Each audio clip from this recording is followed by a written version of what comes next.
जय हिंद दोस्तों, स्वागत है आपका आपके YouTube channel study with R में।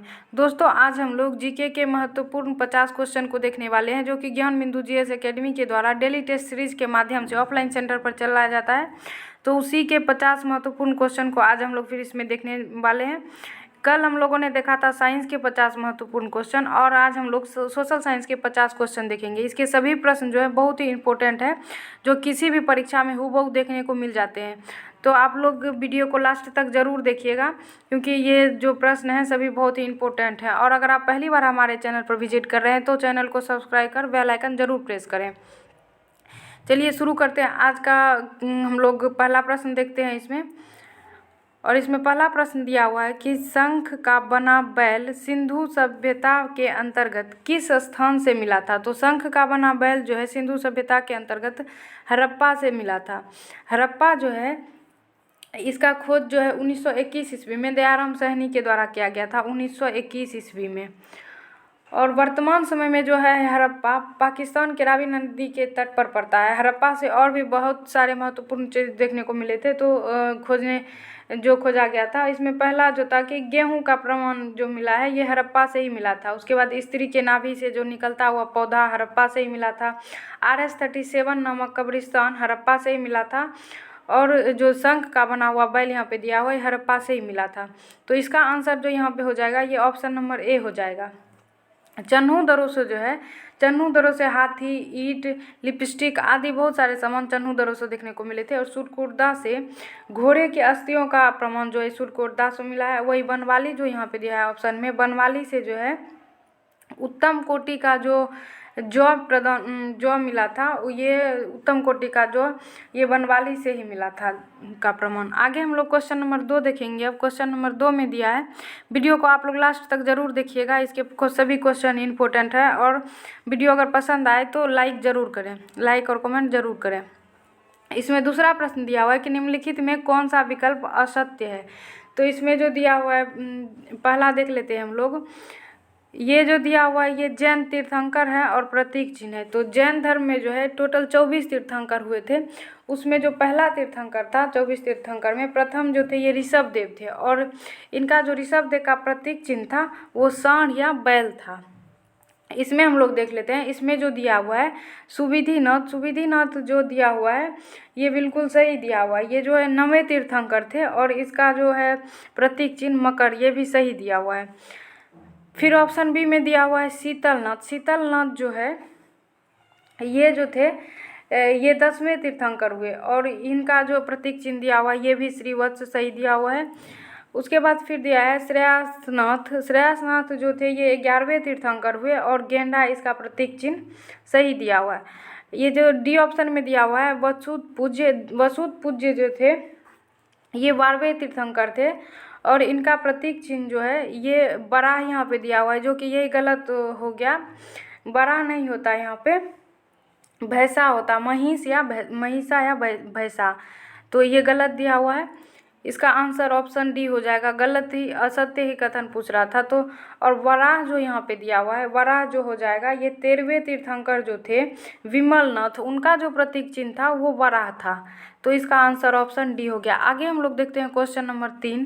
क्वेश्चन 3 में दिया हुआ है कि मौर्य काल में स्वतंत्र रूप से जीवन यापन करने वाली विधवा क्या कहा जाता था। तो ये जो कहा जाता था विधवा को ये छंदवासिनी कहा जाता था। ऑप्शन नंबर बी इसका करेक्ट आंसर हो जाएगा। उसके बाद जो ये गणिकाध्यक्ष दिया हुआ है, ये जो वेश्यावृत्ति करने वाली महिलाएं थी उनका जो अध्यक्ष हो जाता है तो उसी को गणिकाध्यक्ष कहा जाता था। ये बहुत बार बिहार दरोगा में जो पूछा गया क्वेश्चन है, तो बहुत ही इम्पोर्टेंट हो जाता है। और मौर्य काल का जो जानकारी है, मौर्य काल की जानकारी कौटिल्य के अर्थशास्त्र से मिलती है। यहाँ पे इसका आंसर ऑप्शन बी हो गया। अब हम लोग चलिए चौथे प्रश्न को देखते हैं। चौथा प्रश्न दिया हुआ है कि गुर्जर प्रतिहार शासकों में से किसका उपाधि आदि वराह थी। तो ये जो हो जाएगा गुर्जर प्रतिहार शासकों में किसकी उपाधि आदि वराह थी। तो इसका आंसर हो जाएगा मिहिर भोज की जो है उपाधि आदि बढ़ा थी। इसका आंसर ऑप्शन सी हो गया। आगे 5 नंबर देखते हैं हम लोग, कौन सी संगम रचना तमिल बाइबिल कही जाती है। तो तमिल बाइबिल जो कही जाती है ये तिरुकुरम जो है, तिरुकुरम, इसी को तमिल बाइबिल कहा जाता है। आगे फिर हम इसमें दिया हुआ है, ये जो तिरुकुलम है ये इसमें दिया हुआ है कि संगम काल में जो तीन संगम हुए थे, संगम काल में 3 संगठन कवियों का जो संगोष्ठी होता था उसी को संगम कहा जाता था। तो ये जो 3 संगम, उसमें दूसरा जो सम्मेलन हुआ था उसी से प्राप्त हुआ था ये। तो उसी को जो है ये तिरुकुल्लम कहते हैं। ये जो है एक तमिल व्याकरण ग्रंथ है, तमिल व्याकरण ग्रंथ ये हो जाता है। इसकी रचना जो है ये तोल्कापियर ने की थी। तो इसका आंसर ऑप्शन ए हो गया। आगे हम लोग छठा क्वेश्चन को देखेंगे। छठा क्वेश्चन दिया हुआ है, भाग्य ने उसे पुरुष नहीं बनाया, भाग्य ने उसे पुरुष नहीं बनाया वरना उसके समस्त गुण उसके लिए लाभप्रद हो सकते हैं। रजिया में से सभी गुण थे, रजिया में से सभी गुण थे जो एक सुल्तान में होने चाहिए। रजिया में ऐसे होगा, सभी गुण थे जो एक सुल्तान में होने चाहिए। यह कथन किस विद्वान का था?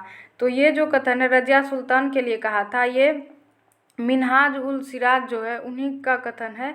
उन्होंने जो है अपनी रचना तबकाते नासरी में ये कहा था कि रजिया में वैसे सभी गुण है जो एक सुल्तान में होने चाहिए।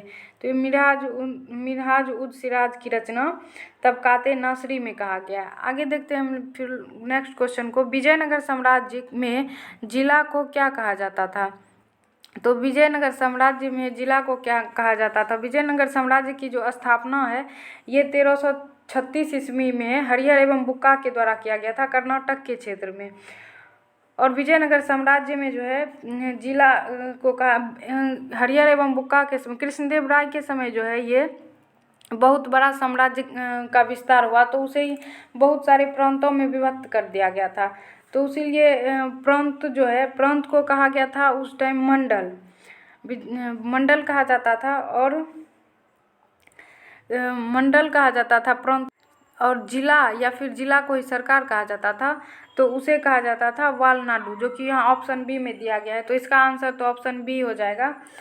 और फिर प्रगन्ना जो है उसे नाडु कहा जाता था। मेलग्राम जो हो गया, मेलग्राम में 50 ग्राम होते थे, तो 50 ग्रामों का एक समूह होता था, उसे मेलग्राम कहा जाता था। और ग्राम जो है उसे उर कहा जाता था, ग्राम को उर कहा जाता था। यहाँ पे उर जो दिया हुआ ये ग्राम को कहा जाता था। इसका आंसर यहाँ पे ऑप्शन बी हो जाएगा। आगे हम लोग क्वेश्चन नंबर 8 देखते हैं। 8 में दिया हुआ है क्वेश्चन नंबर में कि अकबर ने जब कश्मीर का अभियान किया था, तो अकबर ने जब कश्मीर का अभियान किया था तो वहाँ का शासक कौन था? तो जब अकबर ने कश्मीर पे अभियान किया था वो 1885-86 ईस्वी में, 1885-86 ईस्वी में किया था ये अभियान। और उस समय जो है कश्मीर का शासक पूछ रहा है कौन था, अभियान किया था, तो वहाँ का शासक जो था ये यूसुफ खान था। अकबर के नवरत्नों में जो है एक बीरबल आते हैं, तो बीरबल जो है ये कश्मीर के जो यूसुफ जाति का विद्रोह को दबाते हुए जो है उनका मृत्यु हो गया था। ये भी क्वेश्चन पूछा जाता है।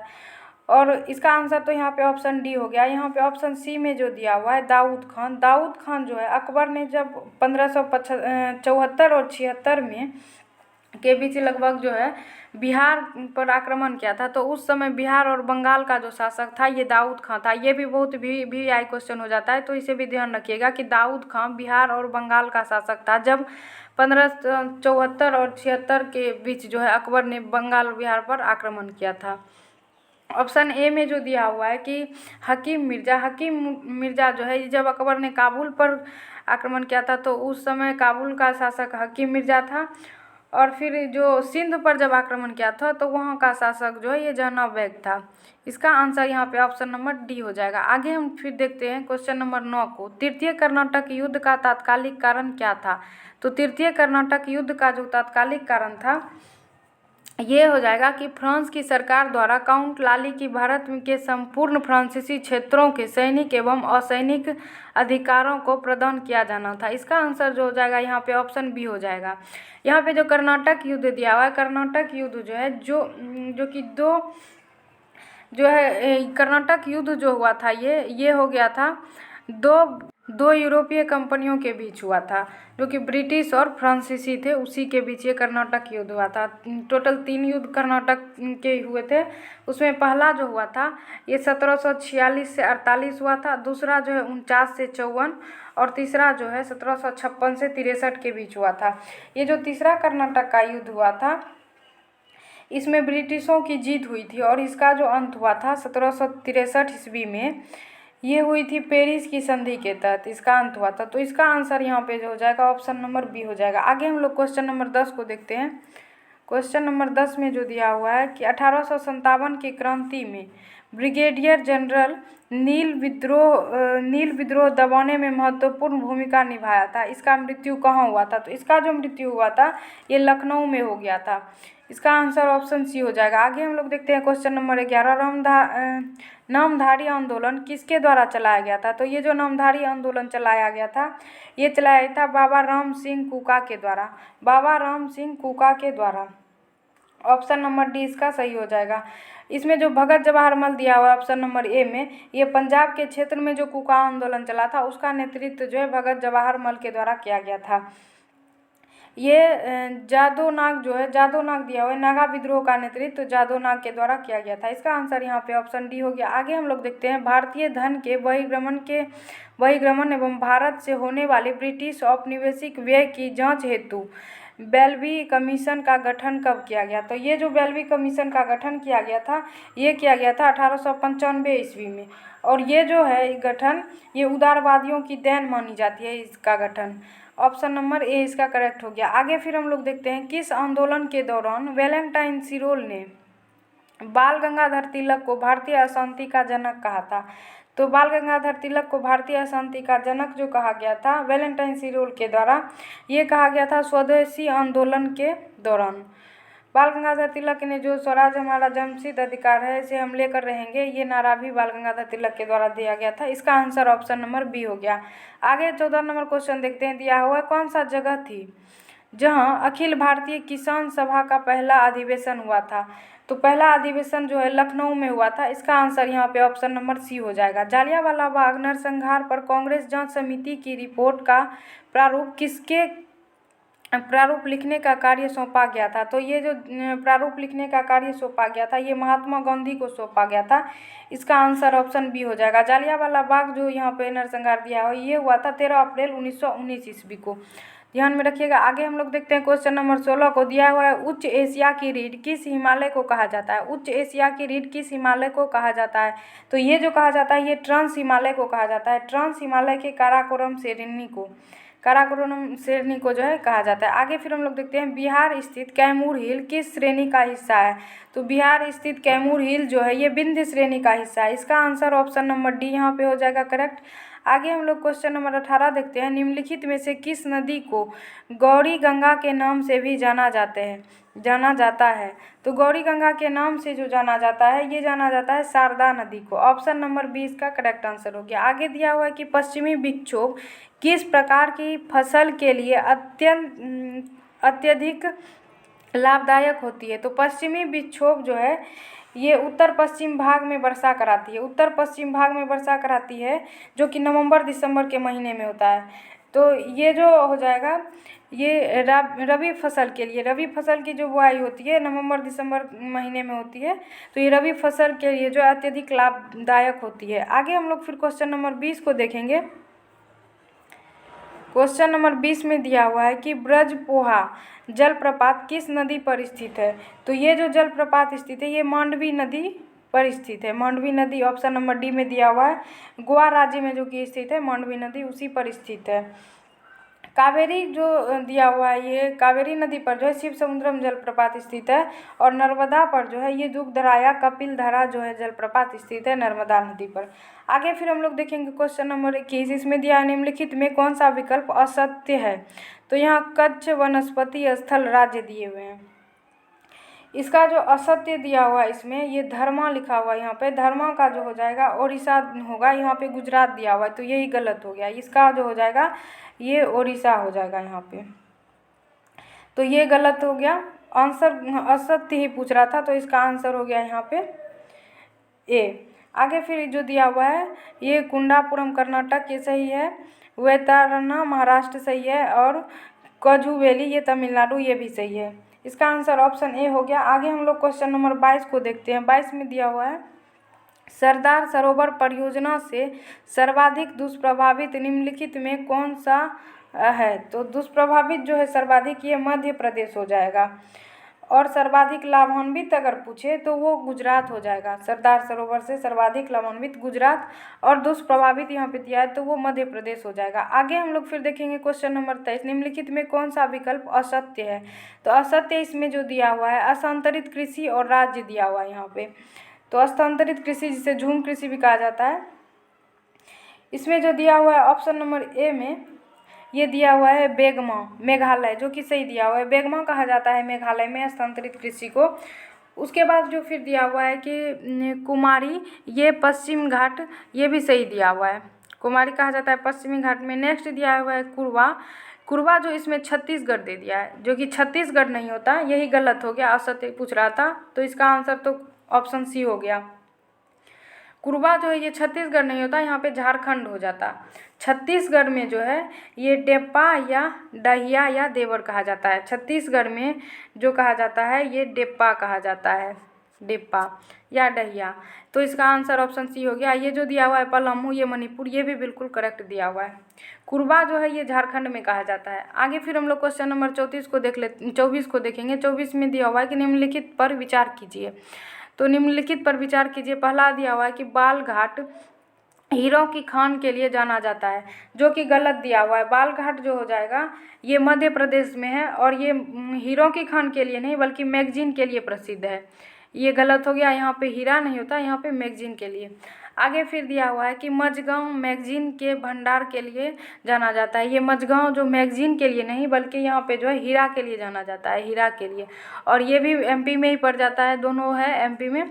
तो ये भी गलत हो गया। इसका आंसर जो हो जाएगा ऑप्शन नंबर डी हो जाएगा, नन ऑफ दिस। आगे फिर हम लोग बढ़ते हैं, 25 नंबर देखते हैं। निम्नलिखित में कौन सा विकल्प गलत है? तो गलत विकल्प जो कह रहा है देख लेते हैं हम लोग। यहाँ पे दिया है नाभिकीय ऊर्जा केंद्र और स्थान। तो इसमें जो दिया हुआ है नाभिकीय ऊर्जा केंद्र, पहला दिया हुआ है कलपक्कम। कलपक्कम यहाँ पे कर्नाटक दे दिया है, तो पहला ही गलत हो गया, क्योंकि यहाँ पे कर्नाटक नहीं होना था, यहाँ पे तमिलनाडु होता। कलपक्कम जो है ये तमिलनाडु में है, तो यही गलत दे गया, गलत पूछ रहा था। इसका आंसर तो ऑप्शन से ए हो गया। बाकी जो दिया हुआ है कि जैतपुरा ये महाराष्ट्र, बिल्कुल सही है। कंकरापारा गुजरात, कुडनकुलम तमिलनाडु, ये भी सही है। और केगा जो है ये कर्नाटक में हो जाता। कर्नाटक में जो होता ये केगा हो जाता। आगे फिर जो दिया हुआ है हम लोग देख लेते हैं आगे। अगला क्वेश्चन जो है कि अखिल भारतीय खादी एवं ग्राम उद्योग बोर्ड का गठन किस वर्ष हुआ था? तो ये जो हुआ था अखिल भारतीय खादी एवं ग्राम बोर्ड का गठन, तो ये हुआ था 1957 में। 1957, लेकिन ऑप्शन में 1957 नहीं दिया है, तो किसी एक को हम लोग 1957 बनाना पड़ेगा। ऑप्शन डी में जो है 1958 दिया हुआ है, तो यहाँ पे 1958 नहीं होता, 57 इसे बना लीजिए। इसका आंसर ऑप्शन डी हो गया, क्योंकि अखिल भारतीय खादी का ग्राम उद्योग बोर्ड का गठन जो है 1957 में हुआ था। आगे फिर हम लोग देखते हैं क्वेश्चन नंबर 27। बोरीवली राष्ट्रीय उद्यान अवस्थित है। तो ये जो राष्ट्रीय उद्यान अवस्थित है ये महाराष्ट्र में अवस्थित है। ऑप्शन नंबर सी इसका आंसर हो गया। आगे 28 नंबर को देखते हैं हम लोग। दिया हुआ है कि चित्पावन जनजाति किस राज्य की है? चित्पावन जनजाति किस राज्य की है? तो ये जो जनजाति है ये महाराष्ट्र की है। ऑप्शन नंबर ए इसका करेक्ट हो गया। आगे फिर है कि कालियट्टम लोक नृत्य किस राज्य से संबंधित है? कालियट्टम लोक नृत्य जो है केरल से संबंधित है। ऑप्शन नंबर बी हो जाएगा। आगे 30 नंबर क्वेश्चन पे आते हैं हम लोग। 30 में दिया हुआ है कि बागडोगरा अंतर्राष्ट्रीय हवाई अड्डा अवस्थित है। बागडोगरा अंतर्राष्ट्रीय हवाई अड्डा जो अवस्थित है ये पश्चिम बंगाल में अवस्थित है। ऑप्शन नंबर डी इसका करेक्ट आंसर हो गया। फिर आगे दिया हुआ है कि विकेंद्रीकरण प्रक्रिया की शुरुआत किस अधिनियम से की गई मानी जाती है? तो ये जो मानी जाती है ये भारत शासन अधिनियम 1961 के द्वारा। ऑप्शन नंबर बी इसका करेक्ट हो गया आंसर। आगे फिर जो दिया हुआ है 32 क्वेश्चन देखते हैं। क्वेश्चन नंबर 32 को हम लोग, 32 में है 32 में दिया हुआ है कि भारत के संदर्भ में धर्मनिरपेक्षता शब्द का सही भाव है। तो भारत के संदर्भ में जो है धर्मनिरपेक्षता शब्द का सही भाव हो जाएगा भारत में राज्य का कोई धर्म नहीं है। इसका आंसर ऑप्शन डी हो जाएगा। धर्मनिरपेक्षता शब्द जो है ये मूल संविधान में नहीं था, इसे जो है 42वां संविधान संशोधन 1976 के तहत जो है जोड़ा गया। मूल संविधान में तो ये नहीं था। वर्तमान संविधान में जो है धर्मनिरपेक्षता संविधान के मूल ढांचा के अंतर्गत आता है, तो अब इसमें कोई भी परिवर्तन या संशोधन नहीं हो सकता। इसका आंसर यहाँ पे ऑप्शन नंबर डी करेक्ट हो जाएगा। आगे हम लोग 33 नंबर देखते हैं। 33 में दिया है कि भाषा के आधार पर राज्यों के गठन हेतु राज्य पुनर्गठन आयोग की स्थापना कब की गई थी। तो राज्य पुनर्गठन आयोग की जो स्थापना है ये किया गया था दिसंबर 1953 ईस्वी में। दिसंबर 1953 ईस्वी में ये फजल अली की अध्यक्षता में किया गया था। आगे हम लोग देखते हैं भारत जो है राज्यों का पुनर्गठन भाषाई आधार पर किया गया था। आगे हम लोग बढ़ते हैं और देखते हैं क्वेश्चन नंबर 34 को। 34 में दिया हुआ है, इसका आंसर ऑप्शन डी हो जाता, सी हो जाता, दिसंबर 1953। आगे 34 नंबर में दिया हुआ है कि विधि का समान संरक्षण भारतीय संविधान में कहाँ से ग्रहण किया गया है। तो ये जो ग्रहण किया गया है ये किया गया अमेरिकी संविधान से, तो ऑप्शन नंबर 20 का करेक्ट आंसर हो गया। आगे फिर हम लोग 35 नंबर देखते हैं। द्वितीय पिछड़ा वर्ग का गठन किस वर्ष किया गया। तो द्वितीय पिछड़ा वर्ग का गठन 1979 ईस्वी में 1979 में किया गया था। इसका आंसर ऑप्शन नंबर बी हो जाएगा। बीपी मंडल की अध्यक्षता में जो है ये पिछड़ा वर्ग आयोग का गठन किया गया था। और प्रथम पिछड़ा वर्ग आयोग का जो अध्यक्ष रहे वो रहे थे काका कालेकर। काका कालेकर की अध्यक्षता में प्रथम पिछड़ा वर्ग आयोग का गठन हुआ था। आगे हम लोग देखते हैं फिर 36 नंबर क्वेश्चन। मतदाता का उम्मीदवार से संबंधित सूचना का अधिकार किस प्रकार के मौलिक अधिकार हैं। तो ये जो अधिकार हो जाता है ये स्वतंत्रता का अधिकार हो जाता है। ऑप्शन नंबर 20 का करेक्ट आंसर हो गया, स्वतंत्रता का अधिकार। आगे हम लोग फिर देखते हैं 37 क्वेश्चन। वह व्यक्ति जो संसद के किसी सदन का अथवा राज्य विधानसभा का सदस्य है, राष्ट्रपति निर्वाचित होने पर उसे सदन की अध्यक्षता छोड़नी पड़ती है, यह किस अनुच्छेद में वर्णित है। तो ये जो वर्णित है ये अनुच्छेद 59 में वर्णित है। ऑप्शन नंबर सी इसका करेक्ट आंसर हो जाएगा। 57 जो यहाँ पे दिया हुआ है इसमें कहा गया है कि एक ही व्यक्ति कितनी भी बार जो है राष्ट्रपति बन सकता है। तो इसका 57 में वही दिया हुआ है अनुच्छेद। और 58 जो दिया हुआ है ये अनुच्छेद 58 में दिया हुआ है कि राष्ट्रपति बनने की योग्यता जो है ये 58 में दिया गया है योग्यता।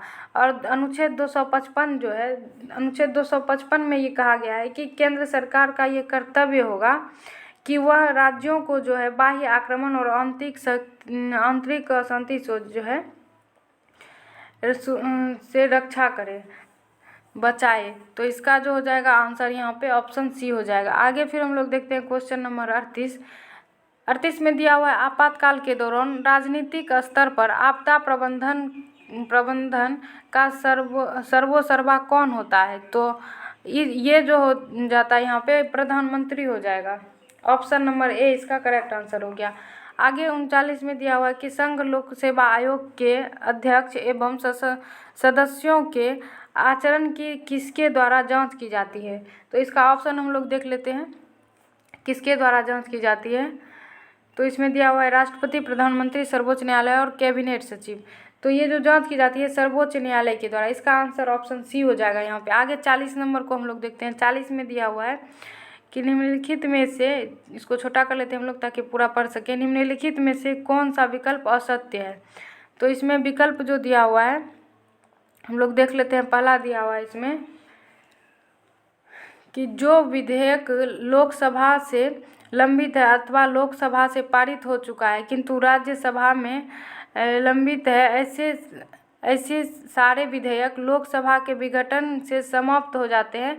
तो ये जो कथन दिया हुआ है ये सही दिया हुआ है। इसमें जो है असत्य कथन पूछ रहा था, तो पहला तो सही दिया हुआ है। फिर आगे दूसरा जो है कथन दिया हुआ हम लोग देख लेते हैं कि राष्ट्रपति के पास भेजा गया विधेयक यदि राष्ट्रपति द्वारा पुनर्विचार के लिए वापस लौटाया गया तो ऐसे विधेयक लोकसभा के विघटन के पश्चात खत्म हो जाते हैं। तो यहाँ पे गलत कथन पूछ रहा था जो कि यही गलत है। ये जो दिया है कि लोकसभा के विघटन के बाद खत्म हो जाते हैं, तो ये खत्म नहीं होते हैं, यहाँ पे जो दिया है खत्म नहीं होते, तो यही कथन जो है गलत हो गया, तो ऑप्शन गलत ही पूछ रहा था, तो बी हो जाएगा इसका करेक्ट आंसर ऑप्शन। आगे फिर हम लोग देखते हैं 41 नंबर दिया हुआ है कि विधानसभा द्वारा पारित किसी सामान्य विधेयक को विधान परिषद केवल कितने समय तक रोक सकती है। तो इसे जो है विधान परिषद रोक सकती है केवल 4 महीने के लिए। ऑप्शन नंबर सी इसका करेक्ट हो जाएगा। आगे फिर हम लोग 42 नंबर देखते हैं, निम्नलिखित में कौन सा विकल्प सही नहीं है। तो इसमें सही नहीं पूछ रहा है, तो पहला दिया हुआ है विषय और सूची, तो मजदूर संघ जो दिया है समवर्ती सूची, ये बिल्कुल सही है। सीमा शुल्क जो दिया हुआ है राज्य सूची, यही गलत हो जाएगा। यहाँ पे सीमा शुल्क जो है ये राज्य सूची नहीं होता, यहाँ पे संघ सूची हो जाता, संघ सूची, तो गलत ही पूछ रहा था। इसका तो आंसर ऑप्शन बी हो जाएगा। बाकी जो लोक स्वास्थ्य दिया है राज्य सूची बिल्कुल सही है। डाकघर बचत बैंक ये संघ सूची ये भी सही है। इसका आंसर ऑप्शन नंबर बी हो गया। आगे हम लोग देखते हैं 43 में दिया है कि मानव अंग प्रतिरोपण अधिनियम कब आया। तो ये जो अधिनियम आया था ये आया था 1994 ईस्वी में। ऑप्शन डी इसका करेक्ट हो जाएगा। आगे 44 नंबर पे आते हैं हम लोग। 44 नंबर में दिया हुआ है निम्नलिखित में से किस संविधान संशोधन के तहत हिंदी भाषा में प्राधिकृत पाठ के संबंध में उपबंध किया गया। तो ये जो किया गया है ये किया गया था 58वां संविधान संशोधन था उसी के तहत। ऑप्शन नंबर ए इसका करेक्ट हो जाएगा। आगे फिर है स्वतंत्र भारत के प्रथम विधि आयोग की स्थापना कब की गई थी। तो स्वतंत्र भारत के प्रथम विधि आयोग की स्थापना 1955 में की गई थी। ऑप्शन नंबर सी इसका करेक्ट हो जाएगा। आगे हम लोग 46 नंबर देखेंगे, डर्बी कप का संबंध किस खेल से है। तो डर्बी कप का संबंध जो है ये किस खेल से है, हो जाएगा ये घुड़दौड़ से हो जाएगा। इसका आंसर जो हो जाएगा ये ऑप्शन बी हो जाएगा। गोल्फ जो दिया हुआ है यहाँ पे ये, हाँ इसका आंसर ऑप्शन बी हो जाएगा। आगे फिर हम लोग देखते हैं 47 नंबर, इसमें दिया हुआ है बेसबॉल किस परिसर में खेला जाता है। तो बेसबॉल किस परिसर में खेला जाता है, ये खेला जाता है डायमंड। ऑप्शन नंबर डी इसका करेक्ट आंसर हो जाएगा। ऑप्शन ए में दिया हुआ है कोच, ये जो खेला जाता है इस पर गोल्फ खेला जाता है। फिर ये बी में दिया हुआ है मैट में जो है ये जूडो खेला जाता है, जूडो या हाँ इसमें जूडो खेला जाता है। ऑप्शन बी में जो दिया हुआ है ये ट्रैक पे जो है ये दौड़ कराया जाता है। तो इसका आंसर यहाँ पे ऑप्शन डी हो गया, डायमंड। आगे फिर हम लोग 48 देखते हैं, प्रति व्यक्ति आय निकालने के लिए राष्ट्रीय आय को भाग दिया जाता है। प्रति व्यक्ति आय निकालने के लिए राष्ट्रीय आय को जो भाग दिया जाता है ये दिया जाता है देश की कुल जनसंख्या से। इसका आंसर यहाँ पे ऑप्शन नंबर बी हो जाएगा। आगे फिर है कि हवाला क्या है। हवाला क्या है, तो हवाला जो हो जाएगा ये विदेशी मुद्रा का अवैध कारोबार हो जाएगा। ऑप्शन नंबर सी इसका करेक्ट आंसर हो गया। आगे देखते हैं हम लोग क्वेश्चन नंबर 50 और आज का अंतिम क्वेश्चन, राजकोषीय घाटे से और बजटीय घाटे का अंतर किसके बराबर होता है। तो राजकोषीय घाटे और बजटीय घाटे का जो अंतर है सार्वजनिक ऋण के बराबर होता है। इसका आंसर ऑप्शन बी करेक्ट हो गया। आज हम लोगों ने 50 प्रश्न को टोटल देखा। अब हम लोग देखेंगे अगले वीडियो में साइंस के 50 क्वेश्चन। तो वीडियो को देखने के बाद लाइक ज़रूर करें। मिलते हैं अब नेक्स्ट वीडियो में, धन्यवाद।